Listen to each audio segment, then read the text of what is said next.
በራቸው ወረዳችን አመራሮች፣ የፖሊስ አባላት፣ ጥሪ የተደረገላችሁ እንግዶች፣ ክቡራትና ክቡራን እንኳን በሰላም መጣችሁ እያልኩኝ ፖሊስ በሀገራችን በተለይም በ2015 በጀት ዓመት የተፈጠረውን የጸጥታ ችግር መነሻ ምክንያት በማድረግ ችግሩን በዘላቂነት ለመፍታትና በተለይም ደግሞ በክልላችን ያጋጠመውን የጸጥታ ችግር ከስር መሰረቱ ለመፍታት በሚያስችል መንገድ በመጀመሪያ ደረጃ የተፈረሰውን ክልል ወደ አዲስ አደረጃጀት እንዲመጣ በማድረግና ኃይሉን በማሰባሰብ በማሰልጠን በማስታጠቅ እና በማደራጀት ከማደራጀትና ከማስታጠቅም ባለፈ ራሱን ለመስዋዕትነት በማዘጋጀት እዚህ እንድንደርስ ያደረገን ተቋም ነው የፖሊስ ተቋምና አባላቶቹ።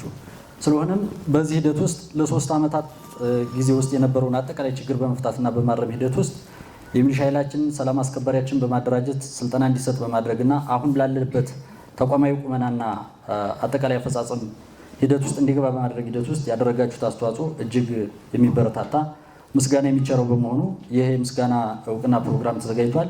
ይሄ ምስጋናና እውቅና ፕሮግራም በይፋ ተከፈተ መሆኑን አብስራለሁ። አመሰግናለሁ።